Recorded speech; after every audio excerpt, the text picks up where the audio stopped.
Hello and welcome to daily answer writing discussion lecture. In this lecture, we are going to discuss topics of paper 2 part B like communicable, non-communicable diseases, biotechnology, interventions in the field of immunology and famous programs of Government of India and Government of MP. Also, part A of this video has already been launched for 3 markers. This is part B of the video, which will cover 6 markers and 15 markers related to these topics. You can have a brief look of the question paper on your screens, and for more such questions and for more such information related to answer writing, you can join us on our Telegram group. The link has already been posted in your description box. So without wasting time on discussion of reading out the questions on your screen, let's begin with the discussion part. The first 6 marker or 5 marker for 2020 aspirants is write short note on pulse polio अभियान. Pulse polio अभियान पे एक short note लिखने के लिए कहा गया है. कैसे स्टार्ट करेंगे? इंट्रोडक्शन में क्या डाल सकते हैं? इंट्रोडक्शन में आप रेफरेंस ले सकते हैं ग्लोबल पोलियो एरेडिकेशन प्रोग्राम जो WHO ने 1988 में लॉन्च किया था. तो इंडिया ने उसको फॉलो करते हुए 1995 में पल्स पोलियो अभियान लॉन्च किया. इस स्टेटमेंट के साथ आप स्टार्ट कर सकते हैं. इसके बाद ऑब्जेक्टिव आप सेकंड पार्ट में लिख सकते हैं. ऑब्जेक्टिव्स क्या है? Pulse polio initiative was started with an objective of achieving 100% coverage under oral polio vaccine with an aim to immunize childrens of age group 0 to 5 years. 0 से 5 साल के बच्चों को इम्यूनाइज करने के एम के साथ में polio vaccine, oral polio vaccine देने का 100% कवरेज का एम जो है पल्स पोलियो अभियान का था. इस ऑब्जेक्टिव के साथ आप सेकंड पैराग्राफ बनाएंगे. इसके बाद स्टेक होल्डर्स आप लिख सकते हैं. स्टेक होल्डर्स कौन कौन है? गवर्नमेंट, WHO और यूनिसेफ. गवर्नमेंट ने जिन्होंने पॉलिसी फ्रेमवर्क, खासकर आप इसमें नाम ले सकते हैं मिनिस्ट्री ऑफ हेल्थ का, ministry of women and child welfare का. इसके बाद अब इसमें WHO और यूनिसेफ. WHO ने हमको external support, vaccine related support दिया. साथ ही साथ जो ग्लोबल पोलियो एरेडिकेशन प्रोग्राम था उसके माध्यम से हमको फंडिंग करने का काम भी WHO ने स्कीम में हमको किया है. इसके बाद यूनिसेफ ने स्पेशली वैक्सीन के ट्रांसपोर्टेशन का काम बेसिकली उन्होंने किया. साथ ही साथ इस पर्टिकुलर कैंपेन को एक सोशल कैंपेन बनाने के लिए भी यूनिसेफ के वॉलंटियर्स ने प्रचार प्रसार करने में भी हेल्प किया है. उसके बाद नेक्स्ट स्टेक होल्डर्स में community health workers such as ASHA, ANM और आंगनवाड़ी कार्यकर्ता जो आपके हैं. तो आशा, ANM और आंगनवाड़ी कार्यकर्ता जो है, आंगनवाड़ी वर्कर्स जो हैं, इन्होंने बहुत मेजर रोल प्ले किया है to make the movement a social event, या फिर हम बोल सकते हैं to make the campaign a mass campaign. लोगों को जो जोड़ा है, कम्युनिटी के लोगों को जो जोड़ने का काम किया है वो इसमें आशा, ANM और आंगनवाड़ी कार्यकर्ता ने किया. अगर जब आपको भी पोलियो ड्रॉप एडमिनिस्टर हुए हो तो आपने भी ये जाना होगा कि आपको भी किसी आशा या ANM जैसी कम्युनिटी हेल्थ केयर वर्कर्स ने ही अप्रोच किया होगा. Next is NGO, celebrities. NGO और सेलिब्रिटीज ने भी बहुत महत्वपूर्ण रोल निभाया स्टेक होल्डर्स के तौर पे. जैसे Amitabh Bachchan acted as a brand ambassador for the whole campaign. तो ये भी एक मेजर मतलब स्टेक होल्डर की तरह आप काम करते हैं. इसके अलावा अदर स्टेक होल्डर्स में पब्लिक, चिल्ड्रंस, उनको भी आप इंक्लूड करना चाहें तो इसमें कर सकते हैं. कौन कौन से इनिशिएटिव्स लिए गए पल्स पोलियो अभियान के अंतर्गत? पोलियो रविवार कैंपेन, 2 बूंद जिंदगी की कैंपेन. इसके बाद नेशनल इम्यूनाइजेशन डेज ऑब्जर्व किए जाते थे. पोलियो रविवार जो हमने देखा ही कि पोलियो हर अप्रैल में भी और हर मंथ के पहले रविवार को जो है पोलियो ड्रॉप्स एडमिनिस्टर किए जाते थे. तो पोलियो रविवार कैंपेन बड़ा फेमस हुआ था पैन इंडिया लेवल पर, जिसके माध्यम से हमने पोलियो जैसी बीमारी को हराया भी. इसके बाद अचीवमेंट्स लिखेंगे. अचीवमेंट्स में आप क्या कर सकते हैं? ग्राफ बना सकते हैं. ग्राफ पे क्या इंफॉर्मेशन डालेंगे कि 1995 और उसके पहले हमारे कितने पोलियो एक्टिव केसेस थे. मैंने कुछ डेटा देकर रखा है. 50,000 केसेस हर साल हमारे यहाँ 1995 के पहले, जब भी पल्स पोलियो अभियान लॉन्च हुआ था उसके पहले आते थे. ये जो डेटा आया है ये बेसिकली अप्रोक्सीमेटेड डेटा है. मिनिस्ट्री ऑफ हेल्थ अफेयर्स ने ही दिया हुआ है डेटा, इसलिए ऑथेंटिक डेटा आप यूज कर सकते हैं. साथ ही साथ 2009 का एक डेटा है हमारे पास कि 874 एक्टिव केसेस हमारे यहाँ देखे गए 2009 में, है ना. और 2011 में लास्ट केस जो हमने ऑब्जर्व किया दैट वाज ओनली इन 2011. उसके बाद हमारे यहाँ कोई भी ऐसा एक्टिव केस हमने वाइल्ड पोलियो वायरस का नहीं देखा. 2014 को हमको polio free declare WHO, world health organization द्वारा कर दिया गया था. तो एक ग्राफ के माध्यम से प्लॉट कर सकते हैं कि कहां हम 50,000 cases per year, every year calculate करके या उनको टैकल कर रहे थे और कहां हम 0 पे आज की तारीख में स्टैंड करते हैं. ठीक है. बट एक और चीज है इसमें, इंडिया इज स्टिल विजिलेंट, और इंडिया ने अभी रिसेंटली 2020 में भी पल्स पोलियो अभियान लॉन्च किया था, है ना। ड्यू टू कोविड-19 वो अच्छे तरह से अभी परफॉर्म नहीं कर पा रहा, और वो क्यों किया है, to still immunize childrens of 0 to 5 years। साथ ही साथ हमारे यहाँ से जब भी कोई फॉरेन ट्रिप लगाता है, और खासकर ऐसी जगह पर जो कि पोलियो के अफेक्ट, मतलब जहां पर पोलियो का स्प्रेड अभी भी है, कुछ कंट्रीज हैं साउथ अफ्रीका कॉन्टिनेंट की जहां पर ऐसे मतलब पोलियो का आउटब्रेक अभी भी मौजूद है, तो वहां पर अगर कोई भी व्यक्ति जाता है तो उनको पोलियो ड्रॉप एडमिनिस्टर करके भेजा जाता है, ताकि वो वहां पे उनको पोलियो जैसा डिसीज ना हो, और साथ ही साथ वो वापस जब आए तो इंडिया में ऐसी डिसीज कैरी बैक ना करे। तो ये भी अभी भी इंडियन गवर्नमेंट इसको फॉलो कर रही है। कंक्लूजन कैसा करेंगे, है ना। 10 आशा एएनएम, मतलब कंक्लूजन में हम इनके वर्क्स को हाईलाइट करेंगे। 10 ASHA ANM, AWW anganwadi worker and celebrities etcetera won the fight against polio for India by making the program of mass campaign. Program को मास कैंपेन बना करके इन लोगों ने हमारे लिए पोलियो के खिलाफ भारत के लिए जंग जीती है। ये हम कंक्लूजन पैराग्राफ में लिख सकते हैं। इसके बाद सेकंड क्वेश्चन है, describe the technological intervention in the field of immunology.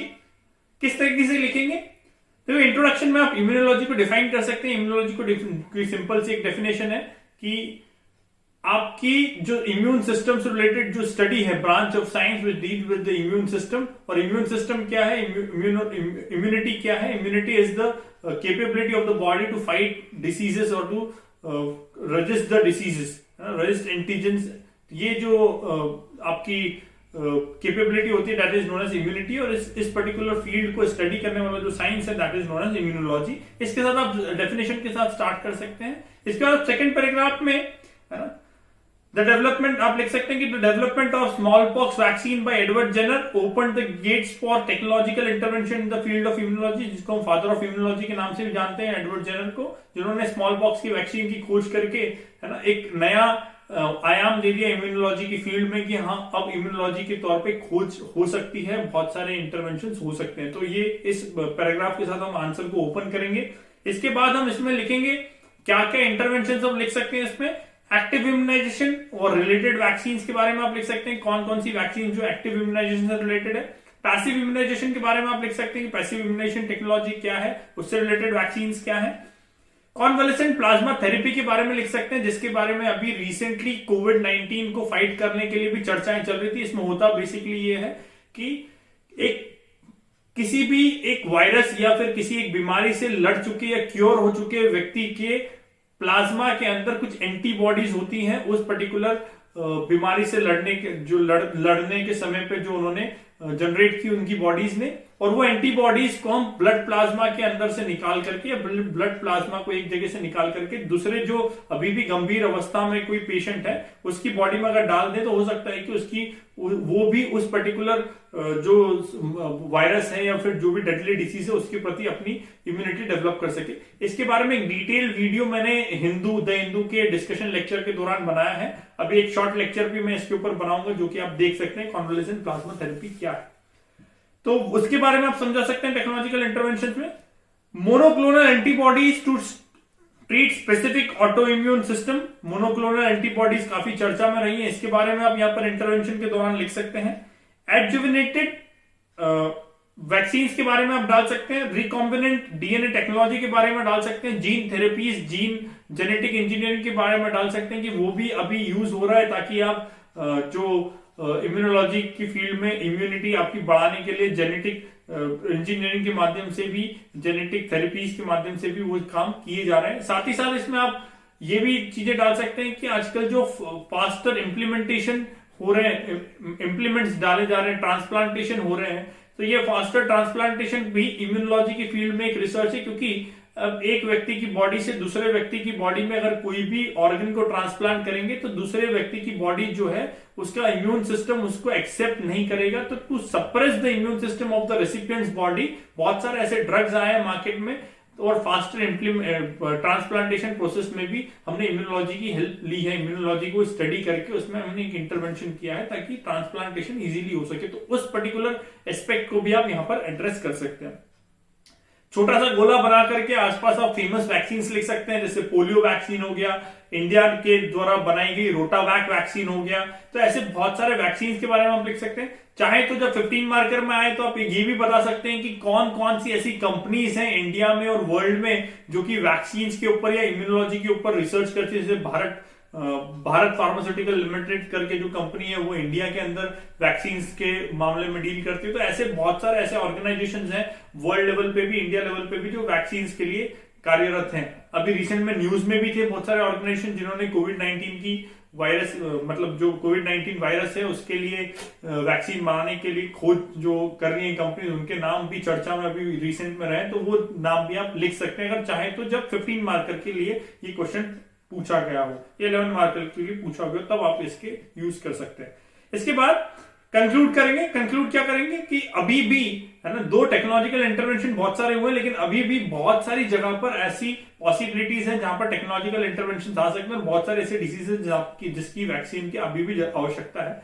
Corona का आप नाम यहाँ पर ले सकते हैं, कोविड-19 का नाम आप यहाँ पर ले सकते हैं। साथ ही साथ आप यहाँ पर डाल सकते हैं कि एड्स की भी वैक्सीन आना बाकी है। इसके बाद बहुत सारी ऐसी डिसीजेस हैं जो कि कम्युनिकेबल डिसीज है जिनके लिए वैक्सीन एक कारगर उपाय के तौर पर सिद्ध हो सकता है, लेकिन अभी साइंटिस्ट उसके बारे में वैक्सीन नहीं बना सके। तो ये भी आप यहाँ पर चीजें एड्रेस कंक्लूजन के अंदर कर सकते हैं कि हाँ, अभी भी टेक्नोलॉजिकल इंटरवेंशन जो है वो एंडलेस प्रोसेस है और still there are possibilities to develop vaccine to these diseases to improve the immunity and to improve the health standards of the public. तो इस तरीके से आप इसको कंक्लूड करने की कोशिश करेंगे। Next is describe about corona disease, it's symptoms and treatment. Corona एक संभावित प्रश्न है 2019 की जो मेंस एस्पिरेंट है, जो कि जब भी कोविड-19 का आउटस्प्रेड खत्म हो, जब भी उनकी मेंस होगी उस समय पे हो सकता है कि हेल्थ वाले पोर्शन में कोविड-19 के बारे में आपसे चर्चाएं की जाए, मतलब टेक्निकल बेसिस पे कि कोविड-19 डिसीज क्या है, क्या वायरस यूज हुआ है, क्या ट्रीटमेंट जिसके हो सकते हैं। तो ये यहाँ पर आपके लिए एक संभावित प्रश्न है जो कि हमने यहाँ पर इंक्लूड भी किया है। कैसे स्टार्ट करेंगे? हमें कोविड-19 ब्रैकेट में लिखा है corona virus disease 2019 is a virus link severe acute respiratory syndrome disease, है ना। अक्यूट रेस्पिरेटरी डिसीज है, सीवियर डिसीज है, ठीक है, जिसमें आपको रेस्पिरेटरी प्रॉब्लम्स होती हैं। तो वो हमने इंट्रोडक्शन में एड्रेस किया है कि किस तरीके की डिसीज है ना। साथ ही साथ ओरिजिन हम बताएंगे एक लाइन में कि ओरिजिन कहां पर, वुहान प्रोविंस चाइना में। किस तरीके से ट्रांसमिट होती है? 2 तरीके से, या तो आप डायरेक्ट कांटेक्ट में आओ किसी पर्सन के जो कि कोविड-19 अफेक्टेड है, उसके बॉडी फ्लूइड्स के कांटेक्ट में आओ, है ना। कैसे आ सकते हैं? स्नीजिंग के थ्रू, आप कफिंग के थ्रू, है ना। तो इस तरीके से आप उसके कांटेक्ट में आ सकते हैं उन कोविड-19 वायरस के, कोरोना वायरस के, है ना। या फिर सेकंड है कोई भी इन्फेक्टेड जो सरफेस है, अगर आप उसको टच करते हैं तो भी आपको कोविड-19 का खतरा बढ़ जाता है। तो ये 2-3 तरीके हैं ट्रांसमिशन के तरीके। सिम्टम्स लिखेंगे। सिम्टम्स क्या है? जो नॉर्मल एक फ्लू के सिम्टम्स है वो है, प्लस सीवियर केसेस में, है ना, सीवियर केसेस में क्या हो सकता है? आपको सांस लेने में तकलीफ हो सकती है, ब्रीथिंग इश्यूज हो सकते हैं और आपका जो रेस्पिरेटरी सिस्टम है वो कोलैप्स हो सकता है और आपकी डेथ भी हो सकती है। तो ये इसके सिम्टम्स यहां पर हमने को देखने को मिले हैं। ट्रीटमेंट क्या है? देखो, टिल डेट तो कोई ट्रीटमेंट एज सच अवेलेबल नहीं है, कोई ड्रग अवेलेबल नहीं है, neither there is a vaccine to treat corona virus completely. लेकिन हाँ, इसमें प्रिकॉशंस लिखेंगे। प्रिकॉशंस क्या क्या ले सकते हैं, है ना। कीप सेफ डिस्टेंस, है ना, पीपल के साथ सोशल डिस्टेंसिंग मेंटेन करें। लॉकडाउन एक मतलब एक तरीके के रूप में गवर्नमेंट से निकाला है जो कि हम यहाँ पर एड्रेस करेंगे। फ्रीक्वेंटली अपने हैंड्स को वॉश करें, सैनिटाइज करें। पब्लिक प्लेसेस को बार बार जहां पर भी पब्लिक जाती है आती है उन प्लेसेस को आप सैनिटाइज करें, गवर्नमेंट उसमें सैनिटाइजेशन प्रोसेस चलाए। ड्रग्स लाइक हाइड्रोक्लोरोक्विनोन, है ना, HCQ, जो कि मलेरिया ट्रीट करने के लिए बेसिकली काम आती है, वो भी एक मतलब बहुत सारी कंट्रीज ने उसको भी हरी झंडी दिखाई है कि हाँ, इस ड्रग के माध्यम से भी इस पर्टिकुलर बीमारी को ठीक किया जा सकता है। 2 अभी भी क्वेश्चंस बरकरार हैं, वास्तव में इसके रिजल्ट्स क्या आते हैं, है ना। अब कंक्लूड करेंगे। 10 COVID outbreak has been declared as the world health emergency by WHO, world health emergency declare किया गया है, which has affected the whole world with number of deaths and positive cases increasing day by day। अभी भी cases जो increase हो रहे हैं, इस तरीके से हम इसको कंक्लूड कर सकते हैं। Next question is status and causes of mall nutrition in MP। 11 marker है 2020 के लिए, 6 मार्कर है 2019 एक्सपीरियंस के लिए। देखिए इसको स्टार्ट किस तरीके से करेंगे, आपके पास बहुत सारे अलग अलग तरीके हो सकते हैं। जैसे आप एमपी रिलेटेड क्वेश्चन है तो एमपी स्पेसिफिक स्टार्ट में चाहूंगा कि आप लोग करें, है ना। कैसे स्टार्ट करेंगे कि Madhya Pradesh is a agriculture dominant state but still is one of the most malnourish state of the country. अभी भी सबसे माल नरिश स्टेट है कंट्री का, है ना। तो इस तरीके से आप स्टार्ट करेंगे। माल न्यूट्रिशन के स्टेटस देंगे आप। माल न्यूट्रिशन के स्टेटस में आप एनीमिया के परसेंटेजेस दे सकते हैं, स्टंटिंग, वेस्टिंग, और आप इसमें जो अंडरवेट पॉपुलेशन है, चिल्ड्रंस हैं, उनका परसेंटेजेस दे सकते हैं। तो इस तरीके से आप जो भी नेशनल फैमिली हेल्थ सर्वे का जो रिपोर्ट आया है उससे आप बहुत सारे डेटा कॉपी पेस्ट करके यहाँ पे साइट करने की कोशिश करेंगे जो कि माल न्यूट्रिशन से रिलेटेड डेटाज हो, स्टंटिंग, वेस्टिंग, अंडरवेट, प्लस आप इसमें और भी डाल सकते हैं दैट इज एनीमिया, जो कि आयरन डेफिशिएंसी की वजह से बेसिकली होता है। कॉजेस क्या है? कॉजेस एक बेसिकली जो मोटे मोटे कॉजेस है वो हमने गोले में बना के लिख दिए हैं कि lack of availability, affordability, accessibility and awareness towards nutritional, है ना, न्यूट्रिशन या न्यूट्रिशियस फूड, इसके बारे में लोगों को अवेयरनेस नहीं है न्यूट्रिशियस फूड क्या होता है। अगर अवेयरनेस है भी तो अवेलेबिलिटी नहीं है लोगों के पास कि न्यूट्रिशियस फूड खा सकें। अवेलेबिलिटी है तो अफोर्डेबिलिटी नहीं है, लोगों के पास परचेसिंग पावर नहीं है कि उसको खरीद सकें। और दोनों तीनों चीजें हैं तो लोगों के पास एक्सेसिबिलिटी नहीं है कि वो उस न्यूट्रिशियस फूड्स को एक्सेस कर पाए। अवेलेबली मतलब नियर बाय सर्कमस्टांसेस में एक्सेसिबल नहीं है तो वो भी एक बड़ी समस्या के तौर पे हो सकता है। ये 4A फ्रेमवर्क बेसिकली बहुत सारी जगह पे आपको काम आएगा, इसको आप याद रख के रखें। इसके बाद अदर रीजंस जो है apart from this, high tribal population है एमपी की। जो एमपी स्पेसिफिक रीजंस है पता है 21.1% ट्राइबल पॉपुलेशन, और ट्राइबल पॉपुलेशन जैसा कि आप सब लोग जानते हैं कि इनएक्सेसिबल होती है, प्लस साथ ही साथ इनकी जो डाइटरी हैबिट्स होती है वो थोड़ी सी गलत होती है। जैसे घास की रोटी बना करके खाना, है ना, कुछ अजीब अजीब से जो मतलब हमारे लिए अजीब हम बोल सकते हैं, उनके लिए उनका कल्चर का पार्ट है, इसलिए ऐसा बोलना थोड़ा सा गलत साउंड करेगा तो उसके लिए माफी चाहूंगा, है ना। बहुत सारी ऐसी डिशेस जो ये खाते हैं जो कि नॉन न्यूट्रिशियस होती हैं, है ना। तो ये डिशेस की वजह से भी अनहाइजेनिक डिशेस भी होती है, तो इनकी वजह से भी इनको थोड़ा सा ज्यादा प्रोन होते हैं ट्राइबल एरियाज में माल न्यूट्रिशन के लिए, और इसीलिए एमपी में माल न्यूट्रिशन का परसेंटेज ज्यादा भी है। इसके बाद सेकंड जो आप रीजन दे सकते हैं यहाँ पर MP specific, that is monocultural agriculture, है ना, मोनोकल्चर एग्रीकल्चरल प्रैक्टिसेस, है ना। इंडिया में भी ये रीजन फिट बैठता है कि हमारे यहाँ कैश जो ग्रीन रिवॉल्यूशन के बाद में बहुत सारी पारंपरिक कन्वेंशनल जो हमारे क्रॉप्स थे, जैसे कि चने हो गए, उसके बाद मूंग की दाल हो गई, अरहर की दालें हो गई, बहुत सारी ऐसी दालें और ये सब दलहन की फसलें हम उगाते थे और यही हमारा स्टेपल डाइट का पार्ट भी बनता था। लेकिन आफ्टर ग्रीन रिवॉल्यूशन और फिर जब कमर्शियलाइजेशन ऑफ एग्रीकल्चर हुआ उसके बाद से एक चीज देखने को सामने मिली कि कैश क्रॉप्स में वृद्धि हुई है, वीट, है ना, राइस, ऐसे क्रॉप्स हम ज्यादातर उगाते हैं मध्य प्रदेश में, और वीट और राइस दो ये भी जरूरी है, डाइट का पार्ट है। लेकिन बहुत सारे ऐसे एसेंशियल न्यूट्रिएंट्स के लिए दूसरी चीजें जो दलहन फसलें उन पे हम डिपेंडेंट थे, वो आज की तारीख में जनता कंज्यूम नहीं कर पा रही है बिकॉज ऑफ मोनोकल्चरल एग्रीकल्चरल प्रैक्टिस, जिसके कारण ये सब चीजें अवेलेबल ही बहुत कम मात्रा में है। Next is patriarchal setup of the society which leads to discrimination with girl child. हमारे यहाँ पितृसत्तात्मक जो समाज है उसकी वजह से, है ना, पहले जो गरीब परिवार में अगर आप देखेंगे तो पहले जो है मेल डोमिनेंट सोसाइटी के अंदर रहने के कारण जो पुरुष वर्ग है पहले वो भोजन करेगा, उसके बाद फिर महिलाओं को भोजन परोसा जाता है, जो बचा कुचा रहता है वो दिया जाता है। खासकर गर्ल चाइल्ड की स्थिति इसमें सबसे गंभीर रहती है कि अगर एक रोटी बची है या एक थोड़ा सा ही दाल बचा है तो उसको उतना ही मिलेगा खाने के लिए। ये गरीब परिवारों की स्थिति है, तो ये रूरल इंडिया में खासकर देखने को आज भी हमारे यहाँ मिलती है। तो ये एक बड़ा समस्या है जिसके कारण वुमेन्स में जो है या गर्ल्स में जो है माल न्यूट्रिशन की समस्या ज्यादातर देखने को मिलती है।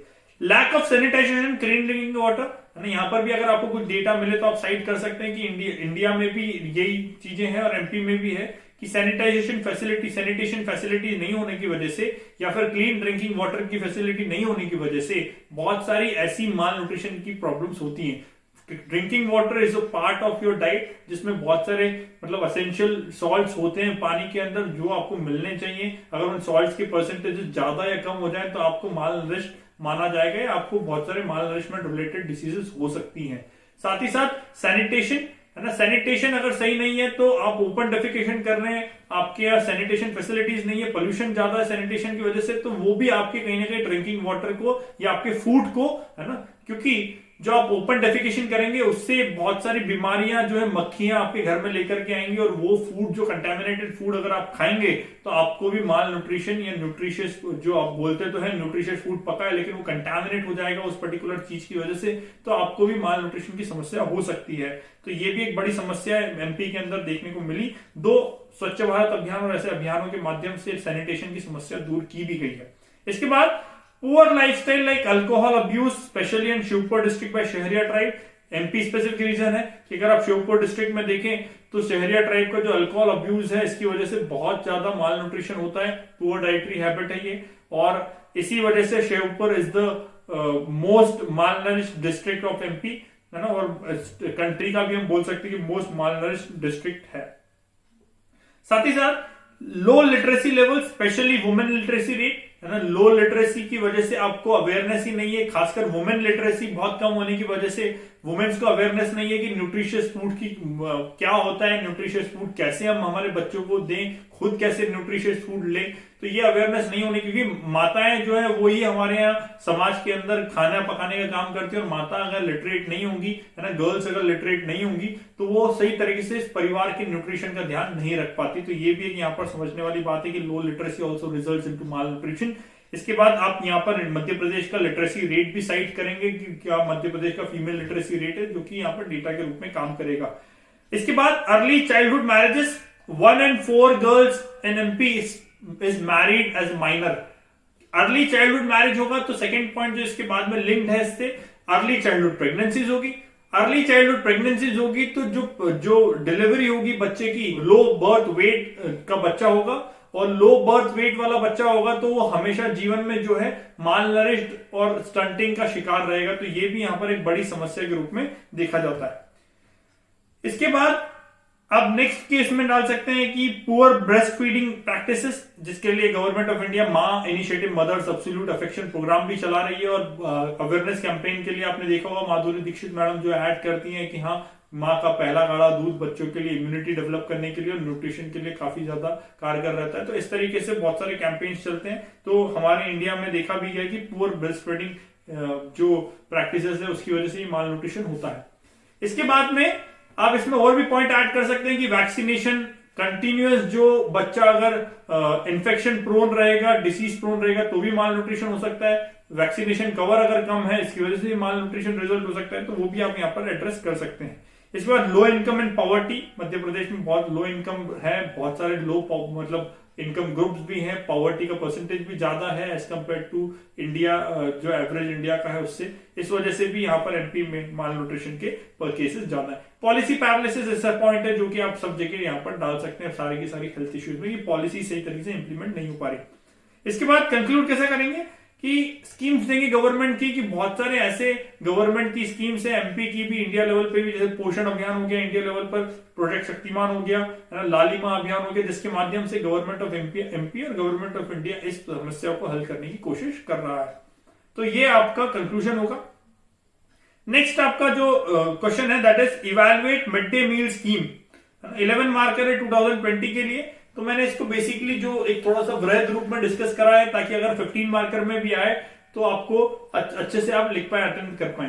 15 मार्कर में या 6 मार्कर में संभावना इसलिए बनती है इस पर्टिकुलर क्वेश्चन की, क्योंकि पास्ट में भी मिड डे मील से रिलेटेड क्वेश्चन आए हैं, प्लस इस साल बजट में भी, मिड डे मील के बजट में भी 11% का इंक्रीज हुआ है। मतलब सरकार का कहीं ना कहीं फोकस जो है मिड डे मील स्कीम की तरफ वापस से शिफ्ट होता हुआ मॉनेटरी टर्म्स में दिखता हुआ मिला है। इस वजह से भी ये क्वेश्चन थोड़ा सा संभावित है कि हाँ आ सकता है, क्योंकि सरकार का भी लुकआउट फाइनेंशियली अगर गया है तो मतलब है कि पॉलिसी फ्रेमवर्क में भी सरकार जो मिड डे मील की तरफ वापस से रुझान दिखाने लगी है।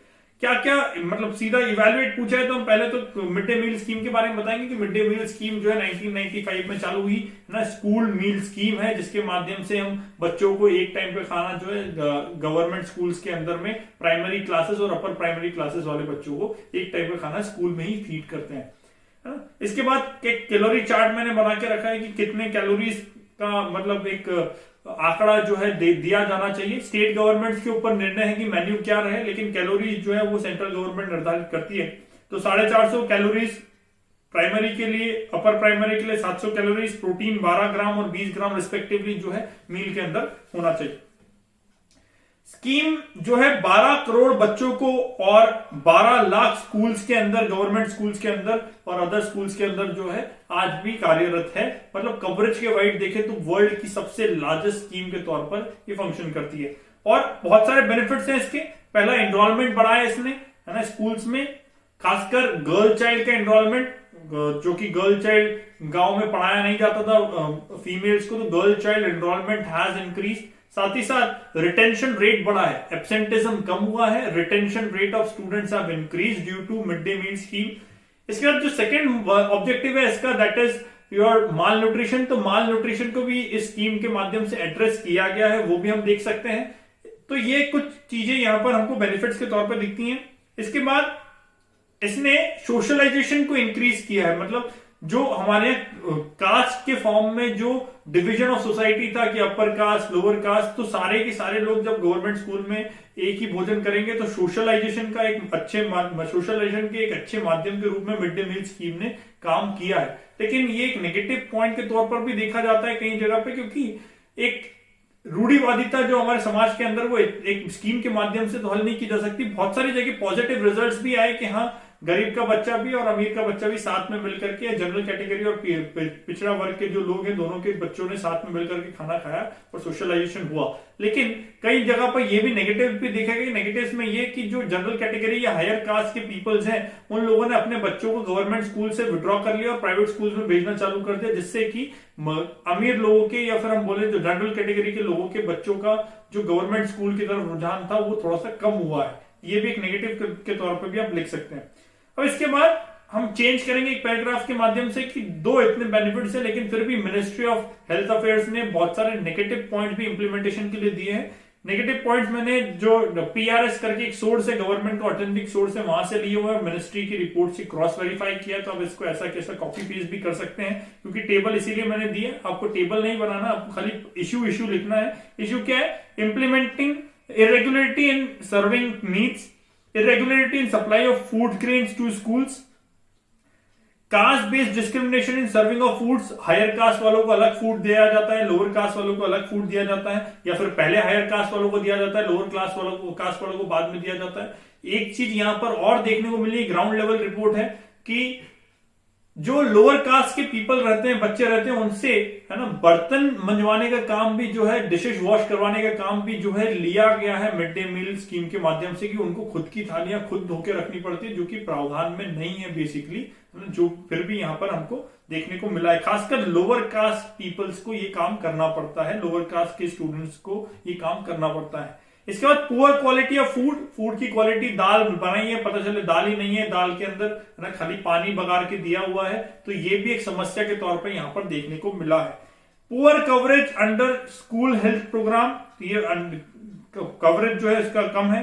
इंफ्रास्ट्रक्चर, किचन्स नहीं है प्रॉपर स्कूल्स के अंदर, ये एक समस्या के तौर पर मिनिस्ट्री ऑफ हेल्थ अफेयर्स देता है, एचआरडी देता है।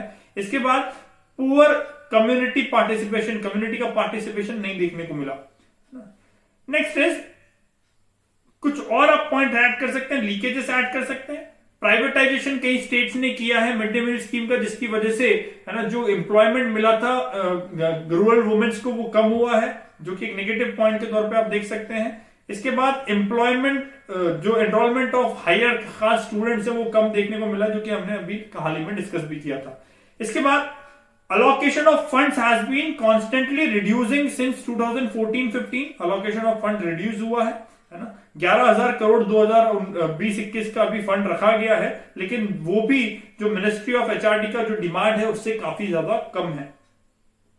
इसके बाद एक और यहां पे इश्यू आप दे सकते हैं कि बिकॉज ये ग्राउंड लेवल रिपोर्ट है कि 903 बच्चे, जो है मिनिस्ट्री की खुद की रिपोर्ट है एचआरडी की, कि 903 बच्चे मिड डे मील स्कीम की वजह से, है ना, कंटामिनेटेड फूड खाने की वजह से फूड पॉइजनिंग के शिकार हुए हैं। 2 फैटल इंजरीज किसी को नहीं, मतलब डेथ किसी की नहीं हुई, लेकिन फिर भी 903 बच्चे जो हॉस्पिटलाइज हुए हैं बिकॉज ऑफ फूड पॉइजनिंग और because of mid day meal scheme. तो ये यहां पर एक नेगेटिव पॉइंट के तौर पे आप साइड यहां पर कर सकते हैं। अब कंक्लूजन में आप कुछ बेस्ट प्रैक्टिसेस लिखेंगे कि इन चीजों को, इन समस्याओं को हल करने के लिए, है ना, गवर्नमेंट ने या फिर बहुत सारी स्टेट गवर्नमेंट ने अच्छी अच्छी प्रैक्टिसेस लेके आए, जैसे किचन गार्डन स्कीम लेके आए। इसके बाद आधार कार्ड से इस योजना को लिंक किया गया ताकि लीकेजेस ना हो। सोशल ऑडिटिंग को बढ़ावा देने की गवर्नमेंट ने बात की अलग अलग जगह पे, ताकि सोशल ऑडिटिंग के माध्यम से हम ये तय कर सकें क्वालिटी ऑफ फूड सही जा रहा है बच्चों तक। तो ये चीजें यहाँ पर इंप्लीमेंट करने की गवर्नमेंट कोशिश की है। तो ये आप यहाँ पर कंक्लूजन के तौर पे या वे फॉरवर्ड के तौर पे साइट कर सकते हैं। इसके बाद एक नेक्स्ट पड़ाव की तरफ बढ़ते हैं, जहां पर हमको 11 मार्क का या 15 मार्क का जो भी आप एग्जाम देना चाहें उसके हिसाब से वो डिस्कस करना है। क्या है 15 मार्क का? Explaining the difference between communicable and non communicable disease, analysis the various initiatives international, national and state level to curb these diseases. तीनों लेवल पे इनिशिएटिव देने और डिफरेंस बताना है। डिफरेंस में आप कुछ बेसिस है, मैंने आपकी स्क्रीन पे दिख रहे होंगे कि मीनिंग लिखना है, कॉज लिखना है, इन्फेक्टिंग एजेंट लिखना है, एग्जांपल लिखना है, इनहेरिटेंस के बारे में लिखना है, ट्रीटमेंट के बारे में लिखना है, टाइप्स के बारे में लिखना है और प्रिकॉशन के बारे में लिखना है। बेसिकली एक साइट है, वेबसाइट है, अवेलेबल है गूगल पे, करेंगे आप तो आसानी से मिलेगा, बायो डिफरेंसेस या डिफरेंस बिटवीन करके, वहां पर आपको ये डिफरेंस आसानी से मिल जाएगा पढ़ने के लिए। इसलिए मैं इसको ज्यादा डिस्कस नहीं कर रहा डेप्थ में। वहां से बहुत सारे आपको हेल्प भी मिलेगा अलग अलग जगह पे डिफरेंसेस लिखने के लिए। हम इनिशिएटिव पे बात करेंगे। इनिशिएटिव 3 लेवल पे लिखने हैं, मतलब वर्ल्ड लेवल को आप एक अलग कॉलम में एड्रेस करेंगे, इंडिया लेवल को अलग कॉलम में एड्रेस करेंगे, एमपी लेवल को अलग कॉलम में एड्रेस करेंगे। अब क्योंकि कम्युनिकेबल नॉन कम्युनिकेबल दोनों डिसीजेस आ गई, मतलब लगभग सारे की सारे हेल्थ प्रोग्राम्स आप वर्ल्ड और इंडिया लेवल के लिख सकते हैं। क्या क्या हेल्थ प्रोग्राम्स आप लिखेंगे? जैसे HIV 90-90-90 का जो स्ट्रैटेजी है ना, WHO ने लॉन्च किया, NTB स्ट्रैटेजी है, एंड मलेरिया स्ट्रैटेजी है ना। उसके बाद सेफ इनिशिएटिव है जो कि ट्रैकोमा के लिए लॉन्च किया था WHO ने। उसके बाद वॉश इनिशिएटिव है जो यूनिसेफ के माध्यम से चलाया जा रहा है अलग अलग जगह पर। तो सारे के सारे जो इनिशिएटिव्स हैं वर्ल्ड लेवल के वो आप इंक्लूड कर सकते हैं एक जगह पर। इंडिया लेवल के इनिशिएटिव्स में आप क्या क्या डालेंगे? इंडिया लेवल के इनिशिएटिव्स में आप डालेंगे नेशनल कैंसर कंट्रोल प्रोग्राम, पोषण अभियान, आयुष्मान भारत योजना जो बड़ी बड़ी योजनाएं, आयुष मिशन है ना, नेशनल हेल्थ पॉलिसी। तो बहुत जितनी भी बड़ी बड़ी स्कीम्स आपको दिखती हैं हेल्थ की, वो आप यहाँ पर डालने की कोशिश कर सकते हैं, है ना। नेशनल एड्स कंट्रोल प्रोग्राम, है ना। उसके बाद आपके अलग अलग जो सेगमेंट वाइज, जैसे टीबी के लिए हमने TB control program, tobacco control program national level पर चल रहा है। तो ये जितने भी आपको health related programs government of India के दिखते हैं वो आप यहाँ पर एड्रेस कर सकते हैं। कोशिश करें कि जितने ज्यादा कर पाए, लेकिन उस शब्द सीमा का ध्यान रखते हुए कि हाँ हम शब्द सीमा को भी, है ना, मतलब शब्द सीमा भी क्रॉस ना करें और उस उतने शब्दों में ज्यादा से ज्यादा लिख सकें। एमपी लेवल की गवर्नमेंट की बहुत सारी स्कीम्स है, जैसे कि दीनदयाल उपाध्याय चलित हॉस्पिटल स्कीम। इसके बाद आप लिख सकते हैं इसमें प्रोजेक्ट शक्तिमान। उसके बाद आप लिख सकते हैं यहाँ पे अटल बाल आरोग्य मिशन, जननी शिशु सुरक्षा योजना जो हमारे यहाँ से चालू हुई थी, बेटी बचाओ बेटी पढ़ाओ अभियान, जिसके माध्यम से भी हम बच्चियों में जो डिसीजेस हैं, भ्रूण हत्या के मामले उसको कम कर रहे हैं। दो ये स्कीम यहाँ पर इतनी ज्यादा रिलेवेंट नहीं लगती, लेकिन फिर भी आप अगर चाहें तो लिख सकते हैं। इसके अलावा भी बहुत सारी ऐसी स्कीम्स हैं जो यहाँ पर आप एमपी गवर्नमेंट की ऐड कर सकते हैं। दस्तक अभियान हो गया, वो भी आप ऐड कर सकते हैं। तो जितनी आपको स्कीम्स नजर आए हेल्थ प्रोग्राम्स की, वो आप यहाँ पर साइट कर सकते हैं। कंक्लूड कैसा करेंगे, है ना, to achieve the highest standards of health, है ना, और to achieve the highest standards of health, physical, social and mental health, है ना। वर्ल्ड लेवल पे WHO, इंडिया लेवल पे गवर्नमेंट ऑफ इंडिया और एमपी लेवल पे गवर्नमेंट ऑफ एमपी प्रयास कर रही है, ताकि, है ना, सस्टेनेबल डेवलपमेंट गोल्स के माध्यम का जो एक गोल है हेल्दी पीपल हेल्दी लाइफ, तो उसको भी हम मतलब सही तरीके से अचीव कर सकते। तो ऐसे कुछ कंस्ट्रक्टिव स्टेटमेंट के साथ आप यहाँ पर एंड करेंगे। हेल्थ इज वेल्थ करके भी आप एंड कर सकते हैं, मतलब कोई भी एक अच्छा प्रोवर्ब लेकर के या फिर कोई अच्छा कोटेशन लेकर के आप यहाँ पर एंड करने की कोशिश कर सकते हैं। तो that's all with the discussion part. I hope आपको ये डिस्कशन अच्छा लगा होगा। Please like and subscribe the channel so that we can reach out more such serious aspirants like you. Till then, stay home, stay safe, study online.